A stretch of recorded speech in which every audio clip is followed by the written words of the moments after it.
Ciao ragazzi! Adesso impariamo il gerundio, the gerund. The gerund can be either present or past.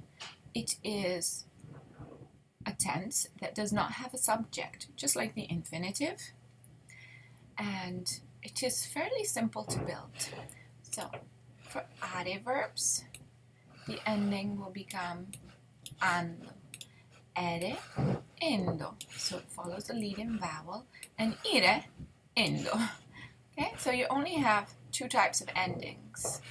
So for example, parlare becomes parlando, scrivere becomes scrivendo, and partire becomes partendo.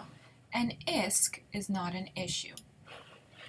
We only have 3 irregular verbs, but they're not that bad because if you remember their present tense form, the gerund derives from that anyway, so it will be a pretty natural conclusion for you to make.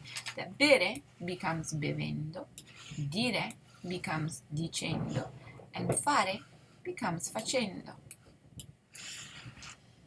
So, in the past tense, how do you make a past tense of the gerund? So, when you have a past tense, you always have a helping verb, right? So you'll do the same. The helping verb is going to be at the gerund, and they're going to be either avendo or essendo, and all the rules apply of what needs essere and what needs avere. So house verbs want essere. And you still have an agreement issue, which we'll talk about in a second. And so, like this, you have now taken care of the gerund, and the verb with the meaning will take care of showing me that it's in the past. Bene? So, for example, avendo studiato, essendo andato. When you have the past, it usually refers to the subject of the sentence. Therefore, if you have a house verb in the past participle agrees with the general subject of the overall sentence. For example, essendo arrivata, Silvana ha potuto mangiare. Now, although, as I said, the gerund doesn't have a subject itself, the sentence does have a subject, so if it's feminine and you're dealing with the past, or plural, you're dealing with the past, then you'll have to make the agreement. We use the gerund all by itself, without any other formula, and this will make sense eventually, to express a condition, a cause, or a means. It's not really self-standing. You usually have another part of your sentence which will explain more.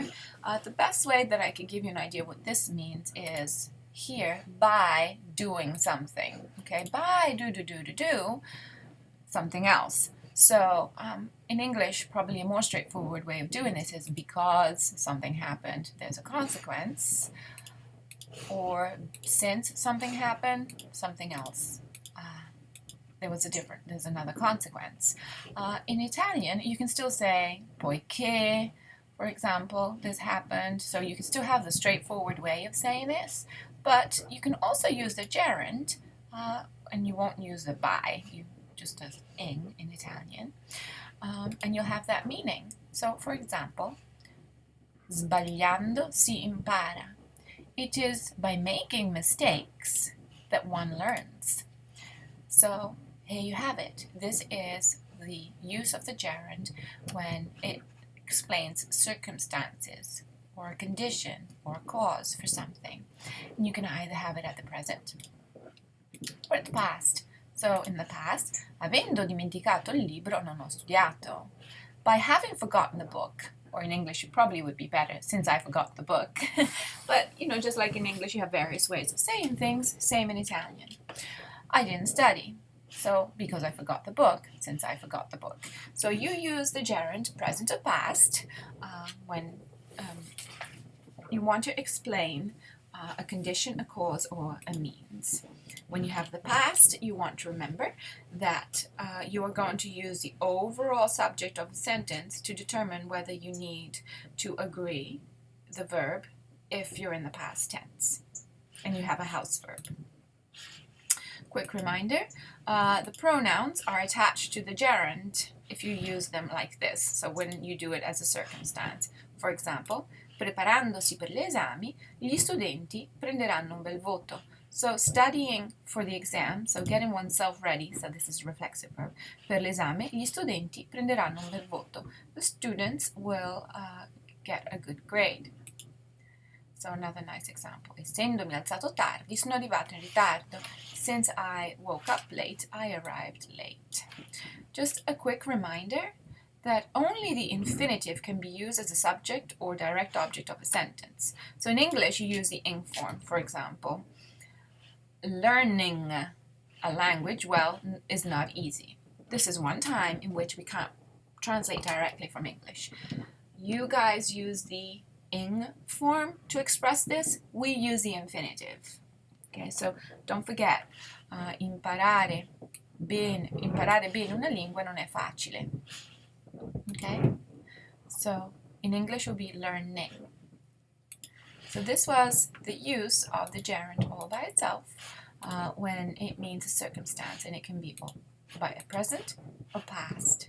The second and possibly most used use of the ing form of the gerund is the fact that you can use it to create a present or past progressive, which means you're going to tell a story about something that is happening or was happening. In the past, something that was happening all the time, for example, you could have used the imperfect, but this really stresses the action. And so it's a very common way. In order to do this, you don't just use the gerund. The gerund is only one part of the equation, so don't get confused. The gerund is not the progressive form. The gerund is part of creating the progressive form. So you can have progressive present. So you will now need a helping verb. Now normally your helping verbs are essere and avere, but this time we're going to have a brand new helping verb, stare. And as you remember, stare and essere are kindred spirits. In fact, they have the same past participle, which is stato.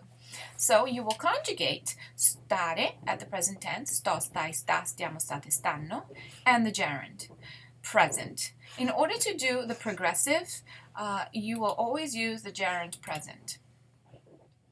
Now, I need stare because, as I told you, the gerund does not conjugate according to a subject. So in order to tell me if I am doing something, you are doing something, she or he are doing something, I need a verb that conjugates. So here's my helping verb, and here's the verb with the action that's actually happening. Va bene? So for example, io sto parlando. So I am speaking. Now, present tense. In the past tense, I needed a verb that will be a singleton when you conjugate it in the past. So you're going to have stare at the imperfect. And it conjugates according to who the subject is, who is doing the action. Stavo, stavi, stava, stavamo, stavate, stavano, plus the gerund present, always present. Otherwise, you'll end up with too many verbs. Allora, ieri io stavo cucinando. So yesterday I was cooking. So here are two examples. Io sto mangiando la pizza adesso. I am eating pizza now. And io stavo mangiando la pizza quando è arrivato il nonno. I was eating pizza when granddad arrived. And this is the most used form with the gerund. Please remember, the gerund is not the progressive form. It is stare, either present or imperfect, plus the gerund present that creates this idea of an action. I hope this was useful. Hai passato una buona giornata.